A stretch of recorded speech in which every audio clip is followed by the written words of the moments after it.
Olá, boa tarde. Estamos começando mais um programa Comando Geral aqui na TV Cuiabá, canal 11.1. Vamos conversar hoje com o engenheiro civil Alex Neves Júnior, graduado pela Universidade Federal do Estado de Mato Grosso em 2002, com mestrado em Engenharia Civil pela Universidade de São Paulo, a USP, doutor em Engenharia Civil pela Universidade Federal do Rio de Janeiro e pós-doutorado em Engenharia Civil também pela Universidade de Michigan, nos Estados Unidos.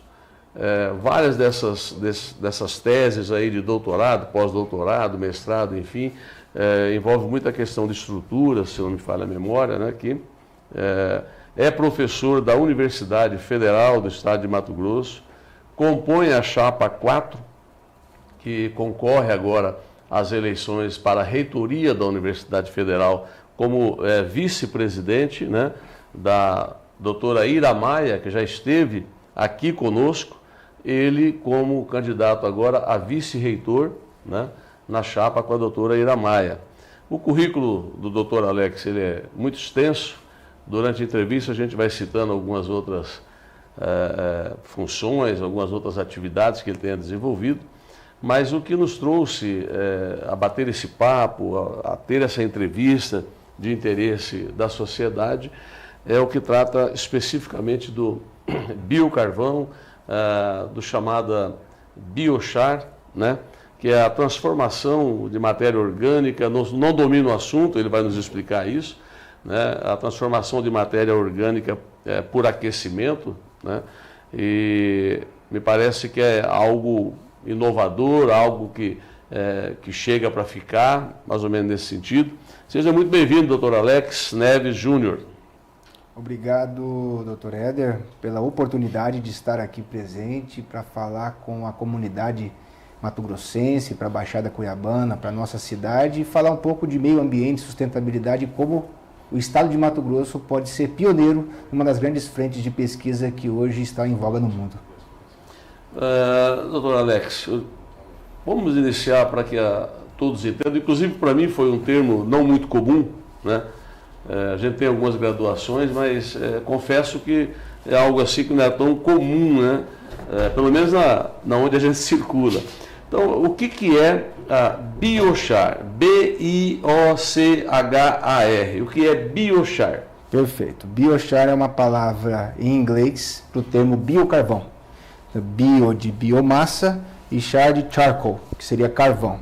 Então, no exterior se usa o termo biochar, mas a gente pode traduzir o biochar para o biocarvão. Mas se usa muito até aportuguesadamente o biochar. O que vem a ser o biochar? Biochar é toda a conversão de uma biomassa, seja ela animal ou vegetal, queimada em condições muito específicas, convertida no final a esse material enegrecido, rico em carbono, chamado biochar. Então, em outras palavras, você pega uma matéria orgânica, animal ou vegetal, queima num ambiente sem oxigênio. Queimar sem oxigênio é possível? É possível queimar sem oxigênio. Só que você não gera cinza.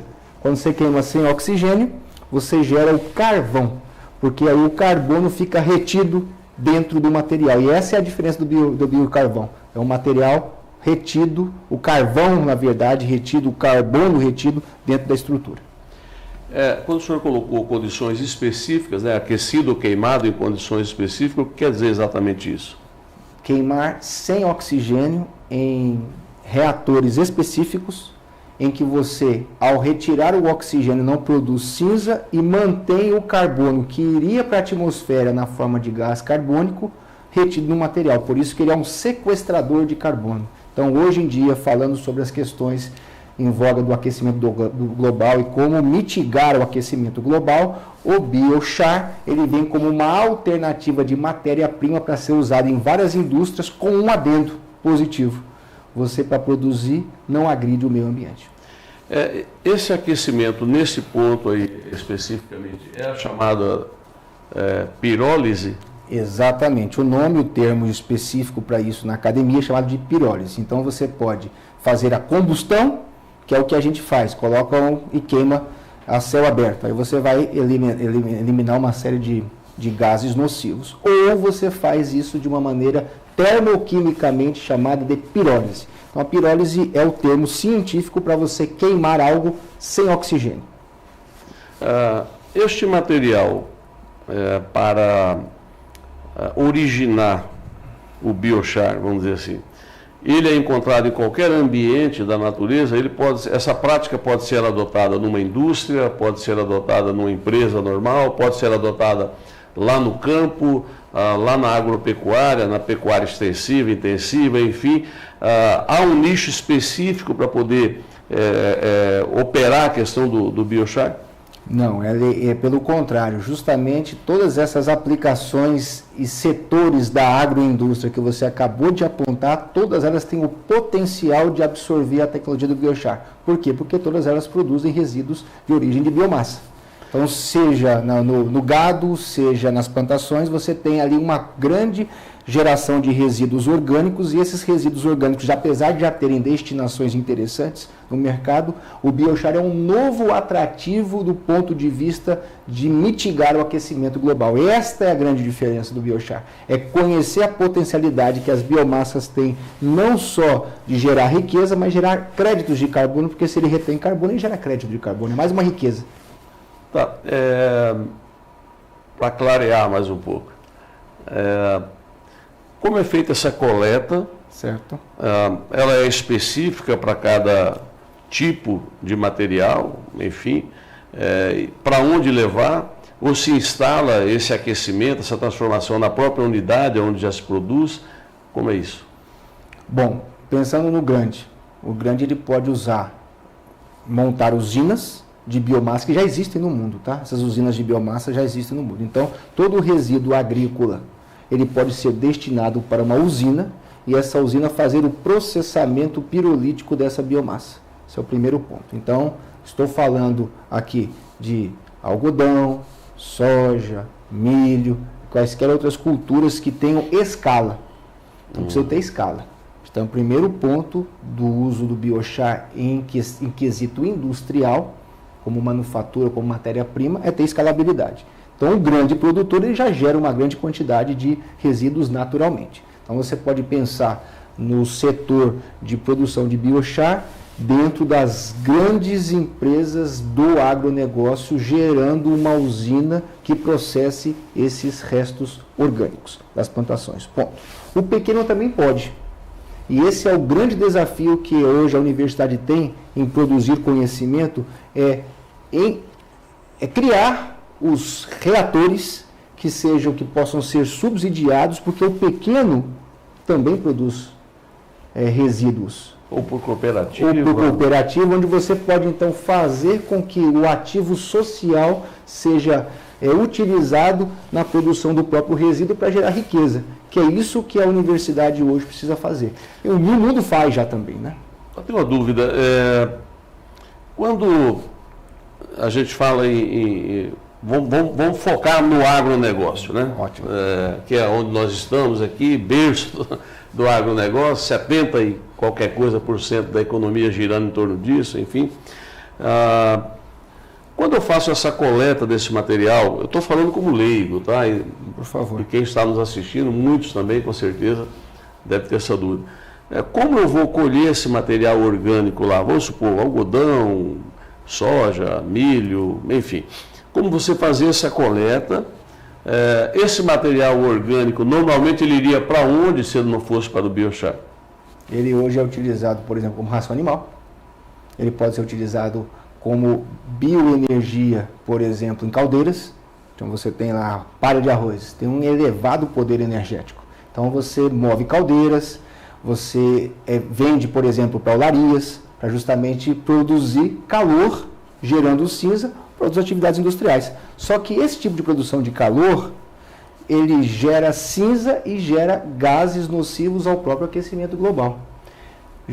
Vamos pensar que você pode utilizar um processo de aquecimento para gerar energia, sem agredir o meio ambiente, garantindo essas outras frentes industriais funcionando e gerando crédito de carbono e um ativo verde na própria indústria. Então esta é a grande diferença. Por isso que China, Índia e Estados Unidos, que tem um padrão populacional de geração de biomassa como nós estamos fazendo, estão na vanguarda e já enxergaram o potencial que as biomassas têm. Então hoje em dia, assim, nosso agro, ele é sustentável, ele é até exemplo. As pessoas vêm aqui aprender sobre o agro. A questão é conseguir mostrar que existe uma outra frente. Então, hoje você tem ração, você usa até a própria matéria orgânica no solo para enriquecimento. Só que quando você usa a matéria orgânica do solo do jeito que ela está, ela gera metano. Porque ela se decompõe. O biochar, ele é recalcitrante, imputrescível. Uma vez produzido, ela tem um fator de permanência de praticamente 1000 anos. Você tem um material estável no solo, retendo nutriente, retendo carbono, retendo água e gerando. Isso após um processo em que, numa primeira fase, ele contribuiu com a geração, entre aspas, de energia naquela unidade. Exatamente. Não poluiu o meio ambiente com emissão de gás carbônico. Perfeito. Enfim. E a sobra de tudo isso ainda vai para o solo. Exatamente. Como nutriente. A biomassa gera a parte sólida, biochar. Parte gasosa, biogás. Parte líquida, bioóleo. O bioóleo e o biogás são biocombustíveis. Então você pode gerar riqueza, gerar créditos de carbono e de energia renováveis com as usinas de pirólise, com as usinas de biomassa que existem no mundo, que existem nos grandes países envolvidos. De alguma forma, nos seus estudos, só para mim, uma linha do tempo aqui, a questão do biochar, ela é embrionária ainda no Brasil ou já é algo que é uma realidade presente, né? Ou o senhor, através das suas pesquisas e tal, está sendo pioneiro em trazer isso para um quadrante de uma atenção maior? No estado de Mato Grosso, estamos tentando, justamente com outros pesquisadores da universidade, e eu os represento aqui nesse processo, estamos tentando mostrar para a sociedade que existe o biochar. O grande problema hoje é que a universidade, ela parece que não consegue vender o maior bem que ela tem, que são os seus pesquisadores e as pesquisas que elas fazem. Conhecimento. Então, conhecimento. Então, você falou assim, bom, biochar, você pergunta para todo mundo, ninguém sabe o que é o tal de biochar. Agora, se você começa a sair um pouco do nosso ambiente e outros grandes centros, e consegue viajar um pouco mais, a gente viaja um pouco aí, os países, já não é mais um tabu falar-se de biomassa, falar-se de biochar. Então, na verdade, esse é o grande desafio. No Mato Grosso, dado o potencial que nós temos e quanto nós temos andado e falado sobre o assunto, está devendo demais, né? Está devendo demais o conhecimento sobre isso e a desmistificação sobre o biochar, que é o que a gente está tentando fazer hoje em dia na UFMT e com os outros pesquisadores. Vocês dimensionaram de alguma forma ou uma expectativa de potencial de sequestro de carbono no estado hoje? Sim. No último estudo publicado no segundo semestre do ano passado, um dos estudos talvez mais sérios sobre o potencial que as biomassas têm no mundo através de uma iniciativa internacional, para você ter uma ideia, Éder, há uma iniciativa internacional que só pesquisa sobre biochar, há uma revista indexada internacional por revisores de pares especializados que só divulgam trabalhos sobre o biochar, e não estou dizendo só na agricultura não, eu sou engenheiro civil, eu uso o biochar para fazer materiais de construção sustentável, a gente pode depois abordar como isso funciona, mas em suma, se você for considerar como acontece, esse estudo aponta que cerca de 6% do total das emissões globais de gás carbônico de 155 países podem ser mitigados com o uso de uma matéria-prima bem explorada. 6% de uma matéria-prima no contexto global é muita coisa. O Brasil, sozinho, poderia reduzir, abater as suas emissões em cerca de 10% do seu fator emissivo, da sua quantidade de gás carbônico emitido na atmosfera. E aonde que o Brasil poderia levar vantagem nisso? O Brasil assinou protocolos internacionais de redução de gases do efeito estufa, onde ele precisa chamar, o termo de que se chama hoje é descarbonização, precisa descarbonizar as suas atividades. Por que não o agronegócio, que é a grande válvula e a mola propulsora da nossa economia hoje, que é responsável, né, por manter a nossa balança superavitária, aproveitar ainda mais o quesito econômico e atrelar o quesito sustentabilidade na produção e no avanço das pesquisas com biomassas e abater 10% das emissões, que é um compromisso diplomático que o Brasil fez nos acordos aí desde Paris, né, que aconteceu em 2015. Então é isso que a gente precisa fazer, a universidade precisa fazer isso. E você, com o seu programa, nos permite, obviamente, chegar até a população, o poder público, as pessoas que estão nos assistindo aí, para dar voz a nós pesquisadores sobre isso. No momento em que ocorre todo esse processo, em que você coíbe, entre aspas, aqui a emissão de gás carbônico, enfim, chamado sequestro, né? Uhum.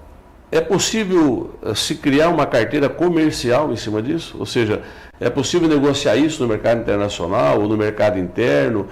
Como se cria esse ativo? Perfeito. Ótima pergunta. Existem hoje 2 tipos de mercados de carbono no mundo. O mercado voluntário e o mercado global.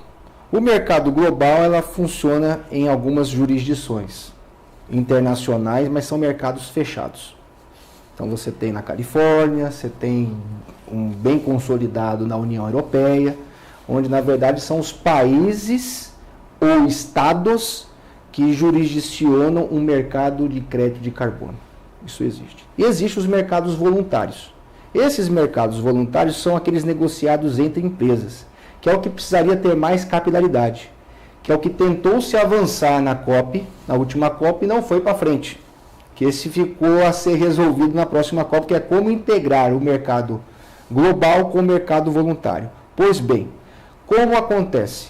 Quando você tem um ativo que comprovadamente sequestra carbono, remove carbono da atmosfera, e hoje é o que está se batendo em cima para se atingir o net zero, que ele chama, você só pode atingir net zero hoje removendo carbono.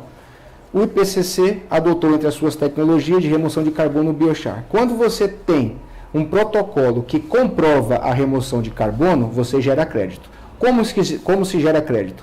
Você tem empresas que fazem o inventário de emissões de uma companhia. Então você primeiro precisa inventariar as emissões de uma companhia. Inventariou as emissões de uma companhia, sabendo quanto que ela gera de gás carbônico na atmosfera. Você vem e contrata uma outra empresa através de técnicas de remoção de carbono que essa empresa apresenta para poder abater as suas emissões. No caso da agroindústria, uma grande empresa do agronegócio produzindo biochar. Então ela tem ali quanto que ela emite de CO2 e quanto ela poderia remover de carbono pela própria produção do biochar. Fazendo uma conta de subtração, ela pode provar que ela abateu as emissões com a produção do biochar e teve os critérios de adicionalidade, ou seja, garantiu remoção de carbono e garantiu ativo social também, porque o biochar ele acaba gerando emprego e renda onde ele acontece. Então, nesse ponto, as grandes certificadoras que vão emitir esses créditos a essas empresas vão dar um valor a esse crédito de carbono, onde ele pode negociar no Brasil, por exemplo, na Bolsa de Valores, na B3. Existe a Comissão de Valores Mobiliários que já regulamenta os índices de sustentabilidade das empresas no Brasil, para poder, inclusive, comercializar no mercado internacional. Você sabe hoje, Éder, que para você entrar na União Europeia, já tem uma cláusula de barreira ali, de proteção tem um fator de corte. Fator de corte, e eles estão dando preferência às empresas que têm critérios de ESG dentro dos seus protocolos. Esse é o grande, mais ou menos por aí que a gente vai trabalhar. Ou seja, gerar o ativo verde dessa forma. Eu já ia entrar na questão do ESG e sobre a certificação ou não desse método, dessa forma aí de sequestrar carbono, enfim, na questão do ambiente social, de governança e tudo mais. Exatamente. A gente volta a falar daqui a pouquinho, mas antes nós vamos para o intervalo comercial, 1 minutinho, e a gente já está de volta aqui com o Dr. Alex Neves Júnior.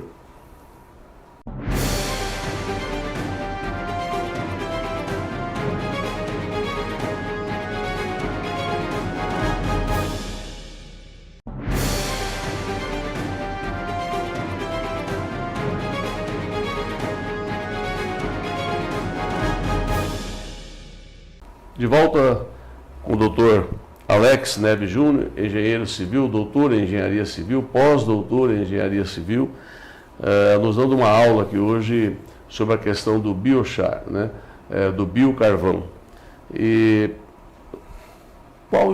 quais, né, são, na sua concepção, os principais desafios aí que o biochar, que o biocarvão tem pela frente, né? Especialmente na produção de larga escala, como o senhor já colocou aqui, e se o senhor entende que na ESG, na forma correta, ambiental, políticas novas ambientais que surgem a cada ano, especialmente se consolidando nessa questão da ESG, está incluso nisso, está dentro dessa programação, é certificado, tem algum tipo de selo. As empresas que adotarem esse tipo de prática terão reconhecimento internacional, por exemplo?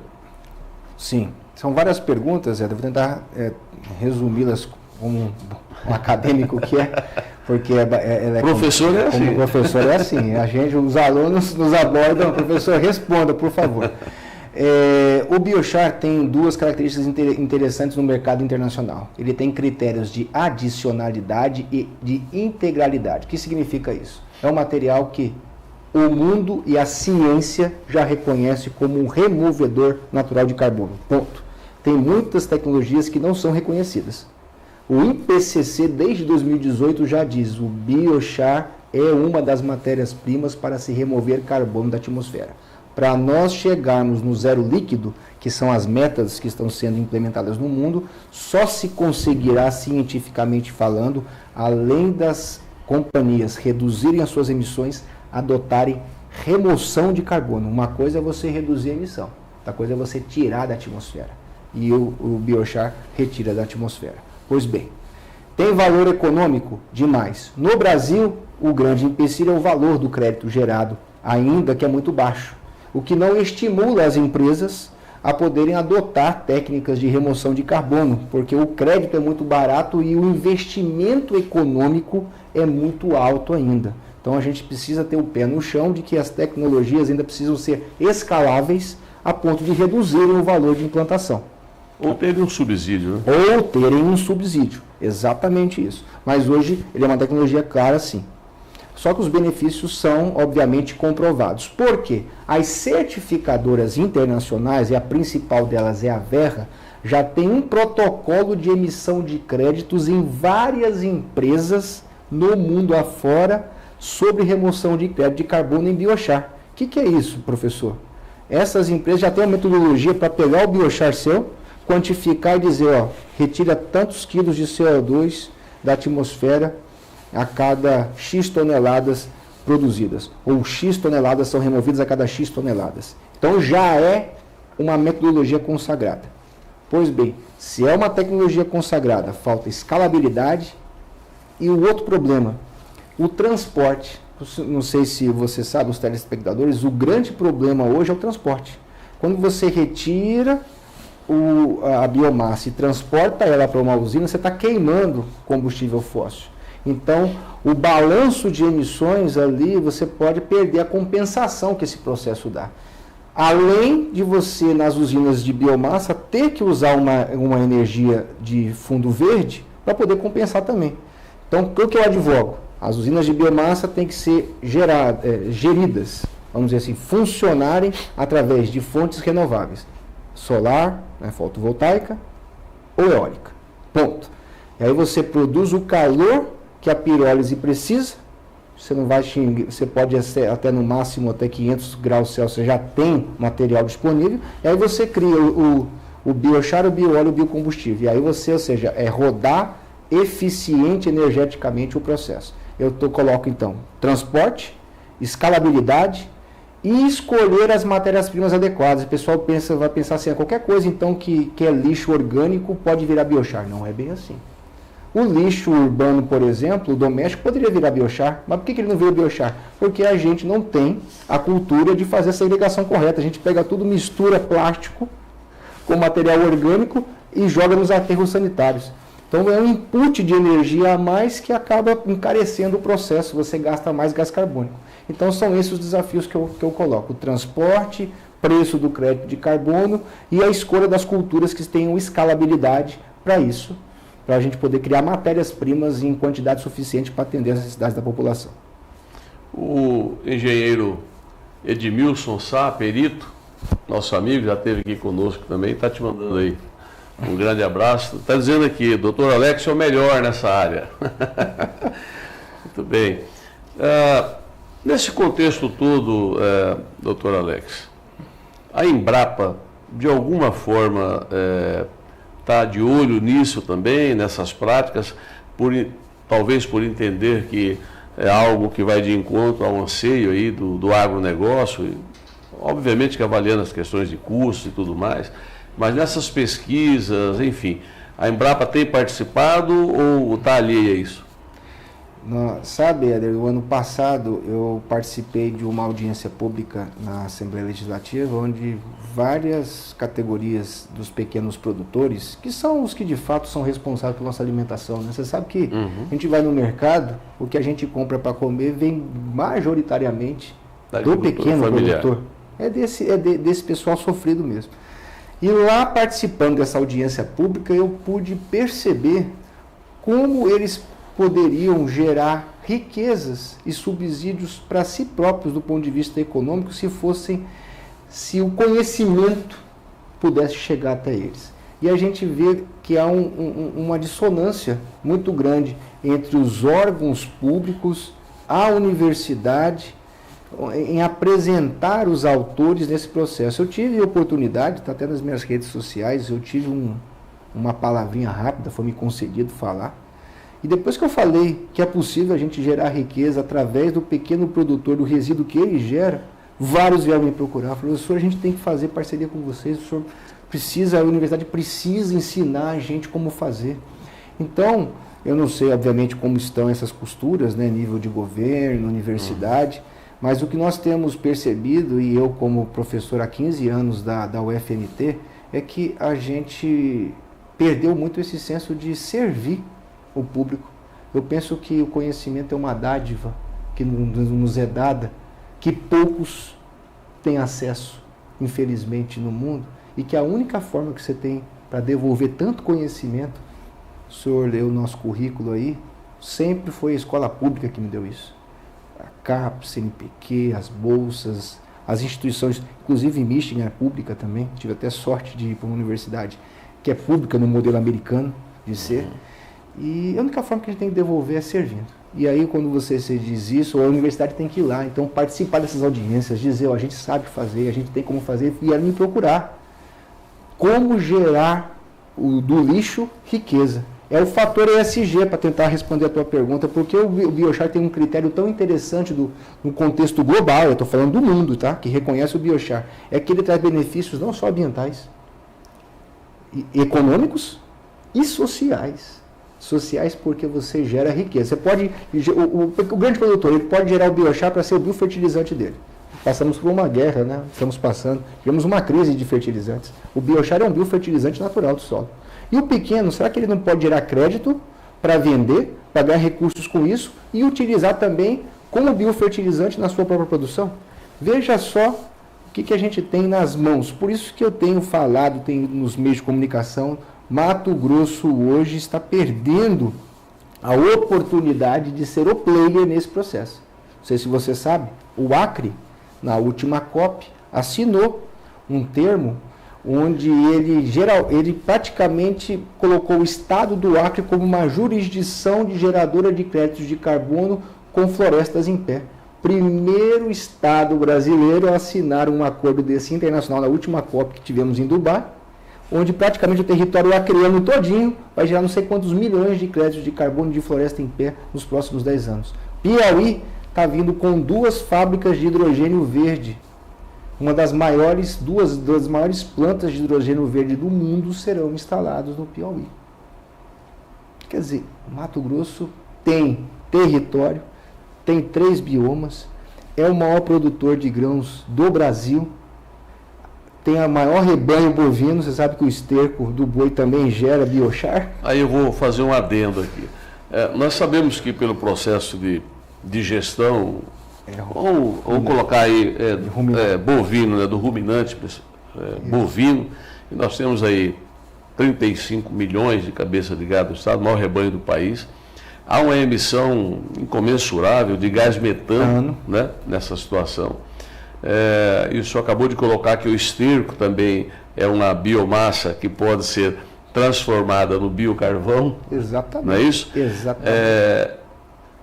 Como o senhor vê essa questão? É possível a gente associar isso? É possível, pelo menos, diminuir na equação aí de soma e diminuição essa emissão do gás metano também? Sem dúvida nenhuma, aliás... Desculpe, não é diminuição do gás metano, mas uma compensação. O biochar, por que ele é tão atrativo no mundo? Porque ele não só remove CO2, mas ele evita o metano e evita a amônia, o óxido nitroso dos fertilizantes. Então, o que acontece? Eu coloco, hoje o gado, antigamente o gado ruminava mais. Hoje rumina menos porque você está mudando o trato digestivo do gado, né? Com rações, Com rações, então, que reduzem automaticamente. Então, até isso é um mercado interessante para os criadores, porque justamente mudando o trato digestivo do gado, você reduz o metano. Se daqui a algum tempo a ciência puder quantificar isso, você pode gerar crédito de carbono com o tipo de manejo de gado que você escolheu. Mas vamos partir do princípio que não tenha mudança de trato digestivo. Então, o esterco gerado pelo processo, né, de ruminação que gera o gás metânico tão prejudicial, mais prejudicial do ponto de vista de aquecimento global do que o próprio CO2, se você pensar que você pode, através do recolhimento desse material, processá-lo, e quando o mercado de carbono que está engatinhando no Brasil estiver funcionando, o produtor ele pode, através das certificadoras, quantificarem através da quantidade de cabeças de gado o equivalente em esterco produzido e quanto a conversão do biochar pode gerar de remoção de metano, que é muito mais caro no mercado internacional do que o CO2. Então é mais riqueza ainda para eles. Especialmente na pecuária intensiva, há uma produção muito grande do esterco, vamos dizer assim, feita uma tratativa, lavagens constantes, isso vai para uma decantação e tal. Isso tudo praticamente pode ser evitado, porque esse material vai sofrer a pirólise, não é isso? Vai sofrer o aquecimento e vai se transformar em algo descarbonizado. É o lodo do esterco. Por exemplo, está falando aqui de uma aplicação que é a agricultura. Nós, na Universidade Federal de Mato Grosso, fazemos pesquisa em materiais de construção e fazemos transformação de resíduo de lodo de estações de tratamento de água e de esgoto em biochar. Você sabia, comunidade que nos ouve, é possível gerar riqueza, biochar, através dos dejetos que são tratados nas estações de tratamento de esgoto e de água, lodo, para purificar inclusive água e gases quaisquer. Olha a oportunidade, as pessoas não sabem. E a gente desenvolve esse tipo de pesquisa, Éder. Porque o carvão ele funciona como uma espécie de filtro também, não é isso? A gente conhece, né, o carvão ativado dos nossos filtros, então a gente pode gerar um carvão mais barato, ativar o biochar para ele ser um biocarvão ativado para promover remoção de poluentes atmosféricos e sólidos também, da água e da atmosfera. Enfim. O senhor acha que o biochar vai entrar no radar das grandes corporações? Não só acho que vai entrar, como já entrou. Eu faço parte de uma iniciativa internacional. Nós temos uma centena de empresas credenciadas em geração de créditos de carbono através do biochar no mundo.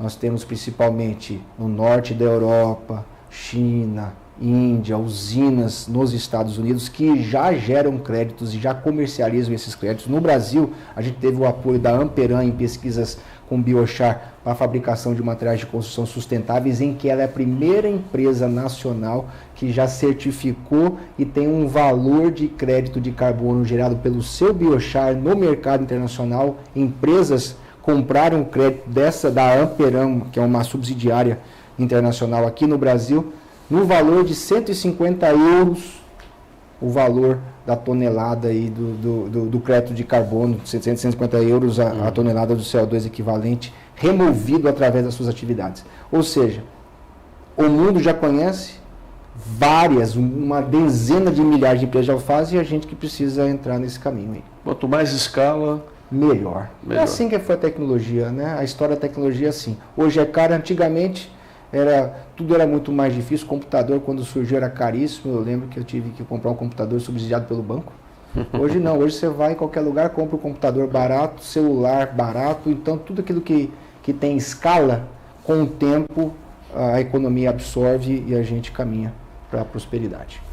Para a gente fechar um pouco o assunto do biochar, do biocarvão, da produção do biocarvão, já foi falado durante toda a entrevista, quais as perspectivas, expectativas, como o senhor vê isso para o futuro e para Mato Grosso? E antes da sua resposta, o senhor tocou num assunto um pouco antes aí, que é o conhecimento, né? Que falta realmente apoio do governo federal, estadual, dos municípios, em aproveitar os grandes talentos que a gente tem intra-Brasil, vamos dizer assim, né? O senhor tem doutorado, mestrado, pós-doutorado, inclusive o pós-doutorado feito na universidade fora do país. Com certeza o senhor deve falar fluentemente o inglês, enfim. E na verdade a gente fica aqui até um pouco apreensivo, porque talentos como o senhor se apresenta, né? E a gente observa o conhecimento, a pesquisa e tal, e de repente a gente perder pessoas como o senhor para corporações de fora. Que o Brasil tem sofrido muito isso.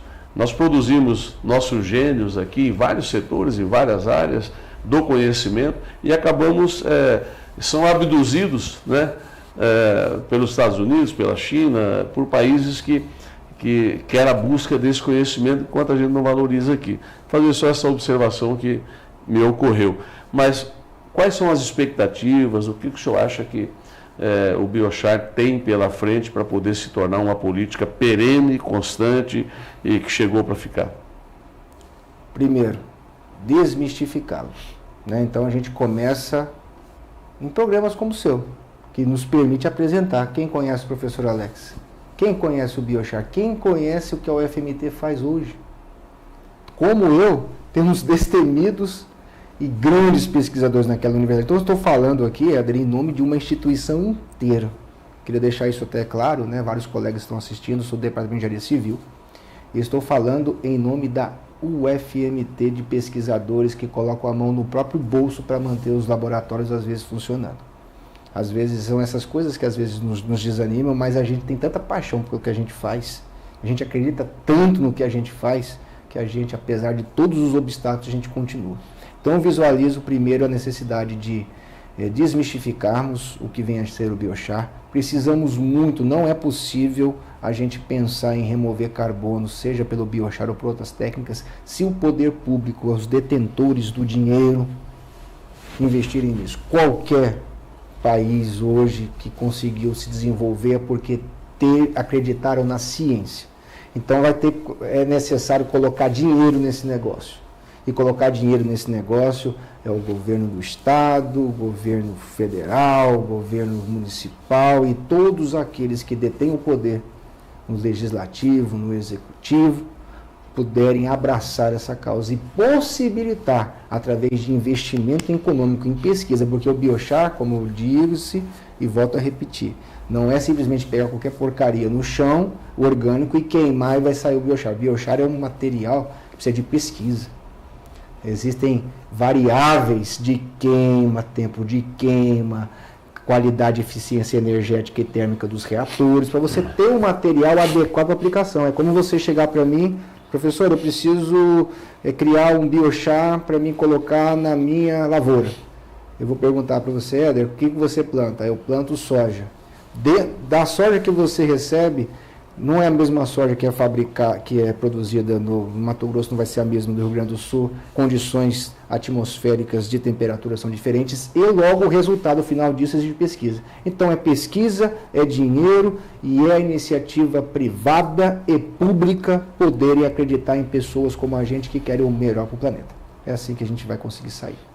Muito bem, a gente vai para mais um intervalo comercial, é 1 minutinho, a gente volta para a retinha final, vamos falar sobre materiais de construção sustentáveis, que o Dr. Alex domina muito esse assunto, e sobre 2 patentes que estão sobre o seu comando aqui. Uma me parece que já foi autorizada e a outra está em vias de. Mas logo após os comerciais a gente aborda esses assuntos.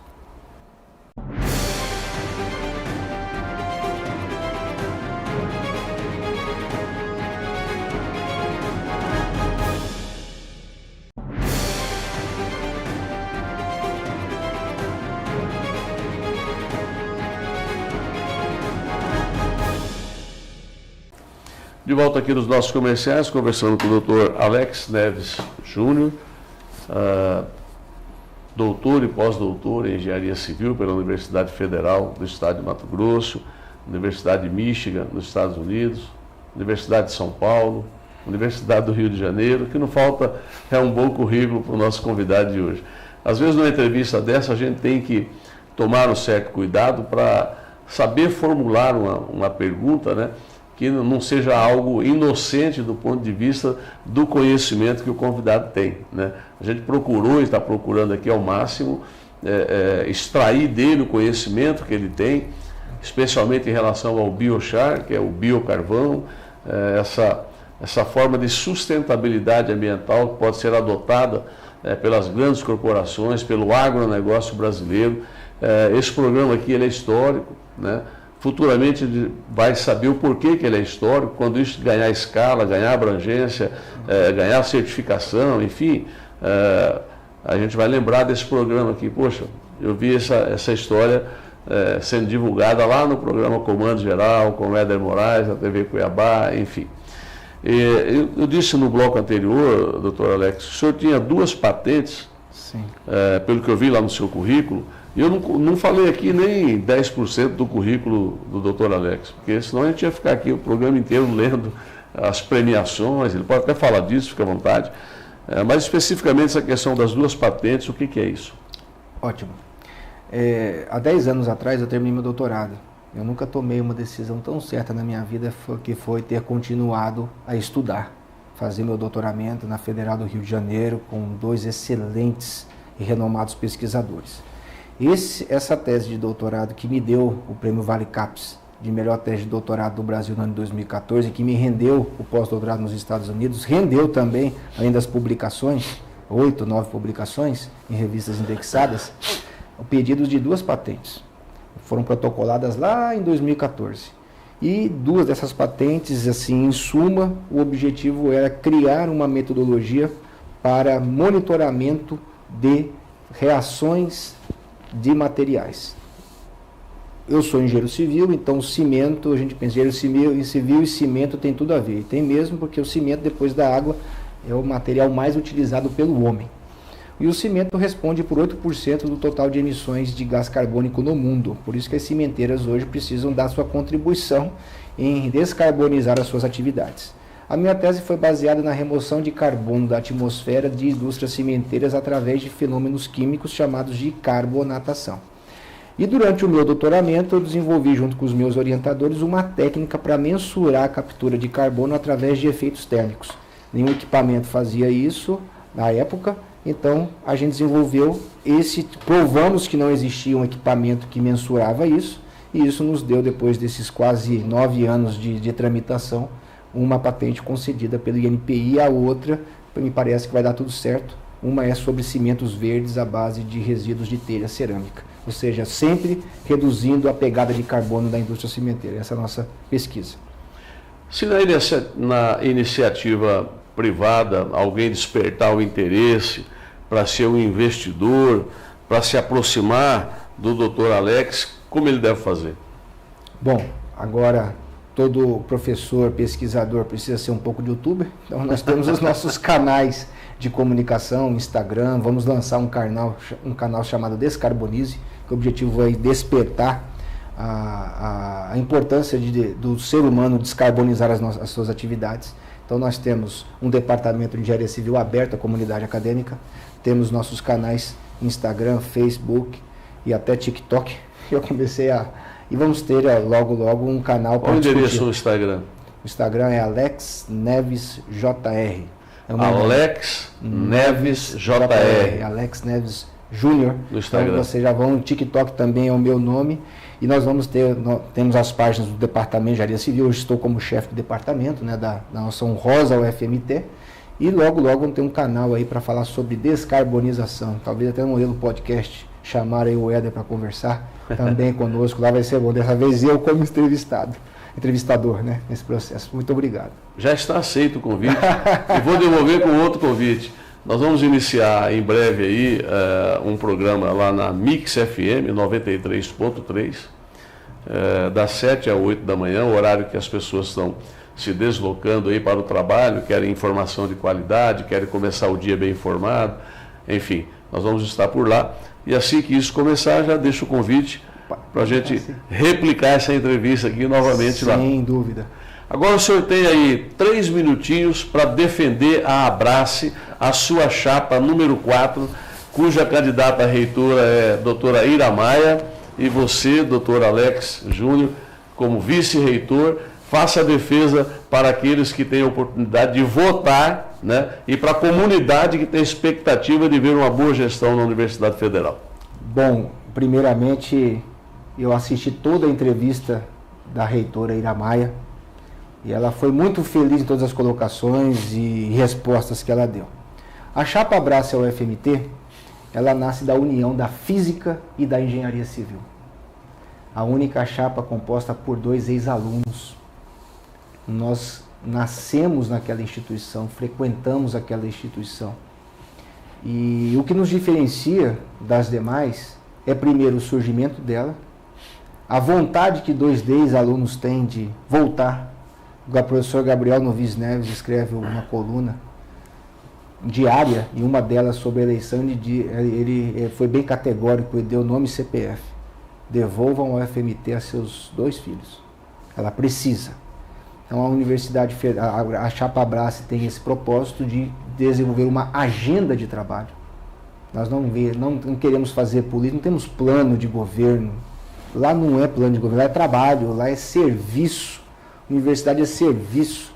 A gente entra na instituição, eu entrei por concurso público, a Ira Maia também, qualquer outro colega entra para servir como professor. A gente não entra para ser reitor, a gente não entra para ser pró-reitor. Isso, eu costumo dizer, é uma dádiva, é um presente que nos é dado ao longo da carreira acadêmica. Até porque quando terminar, mandatos passam, você teve a sua oportunidade no governo, eu posso talvez ter a minha oportunidade de ser vice-reitor, talvez reitor, mas depois que acabar isso tudo, a gente volta para onde a gente começou, para a origem do processo, que é dar nossa aula, fazer ensino, pesquisa, extensão, fazer isso, servir a sociedade. E a professora Ira Maia e eu estamos muito bem alinhados, com muita vontade de assumir a Universidade Federal de Mato Grosso. Não estamos aqui para apontar erros e acertos da atual gestão, os fatos estão colocados à prova, mas nós queremos muito, porque nós somos capacitados, somos gabaritados. A professora Ira Maia tem um vasto currículo na área de ensino de física, coordenando mestrado a nível nacional, então ela conhece muito as situações das universidades brasileiras, porque ela teve, de vivência, viagens, e notou que a nossa universidade está para trás. Eu, com 15 anos, fui coordenador, chefe de departamento, sou bolsista da produtividade, trabalho em outras instituições de ensino como docente, professor permanente pesquisador, e me sinto, sim, alinhado às novas tendências do mundo contemporâneo. Estou falando de pesquisas assim que estão em voga no mundo. E a única chapa que tem uma agenda voltada à Agenda 2030 da ONU, as 17 ODSs. Passou da hora da universidade, de fato, atuar em suas políticas voltadas para o desenvolvimento sustentável. E é isso que nós queremos oferecer, e queremos que no dia 6 de março, toda a comunidade acadêmica vá, compareça e dê o seu voto de confiança à chapa 4. A UFMT precisa ser abraçada. O maior ativo que nós temos são nossos servidores, sejam professores, técnicos e alunos. E pós-pandemia a gente tem notado muita evasão e muitos problemas psicológicos, muito burnout para parte dos professores e pouca assistência da atual gestão. Então a gente quer isso, Éder, abraçar o FMT e dar um caminho diferente para ela nos próximos 4 anos. Esperamos estar lá e voltar aqui como eleitos reitor e vice-reitor para conversarmos sobre o futuro da nossa instituição. Muito bem, muito obrigado, professor, doutor, pós-doutor Alex Neves Júnior. Eu também sou egresso da UFMT, cursei lá economia por um período, acabei concluindo numa outra universidade. Todos nós queremos uma universidade integrada com a comunidade. Tem um dedinho também nosso lá de trabalho, enquanto secretário extraordinário da Copa do Mundo, ajudamos a instalação daquele COT, que era o Centro Oficial de Treinamento. Me parece estar um pouco abandonado, né? Espero que a sua gestão, com a doutora Ira Maia, conserte tudo isso, transforme aquele zoológico ali numa coisa diferente, né? Que seja mais atrativo para a visitação pública. Torço muito para que o corpo docente, discente, comunidade, enfim, tenha a melhor produtividade possível, né? Para quem ganha com isso é só Cuiabá e Mato Grosso. Também quero deixar um abraço muito especial para sua esposa, Simone, né? Luciana Maria Machado. Desculpe, a Simone... Simone é irmã. É irmã. Isso, a Luciana. A Simone e a Luciana Maria Machado, que são filhas da dona Ivone e do Simeão. Exatamente. Né? Os dois foram meus professores em banco. Em 1987, o Simeão era gerente administrativo do Banco Real de uma agência e a Ivone era gerente administrativa de uma outra agência. E os dois tinham vasto conhecimento, foram professores para muita gente que hoje estão em outras colocações aí, tem juízes, tem desembargador que eu vi agora, né, tem gente no Ministério Público, enfim, que passaram pelo Banco Real, que foram na Defensoria Pública, que foram praticantes, escriturários, trainee de gerentes, e todos, sem exceção, se recordam muito da severa forma, né, que o Simeão tocava as coisas, e a dona Ivone com aquela seriedade singular. Eu os tenho guardado no meu coração. Vi a sua esposa e a irmã crianças, muitos anos que não as vejo, mas deixo o meu abraço a todos da família. O senhor tem aí um minuto para se despedir. Muito obrigado, Éder. A gente fica muito feliz de saber que você abre espaço para a academia, para pessoas como a gente, o senhor falando, né? Nós temos um investimento tão alto na educação tão desvalorizada nesse país. A gente faz o que a gente ama. E eu amo fazer o que eu faço, eu amo a universidade que eu trabalho, e é a ela que eu quero me dedicar, independente do resultado. Continuarei servindo a comunidade, o estado de Mato Grosso com as minhas pesquisas, porque eu sei que a gente precisa de um mundo melhor, um mundo mais sustentável. Muito bem. Doutor Alex Neves, volte tantas e quantas vezes julgar necessário. Muito obrigado.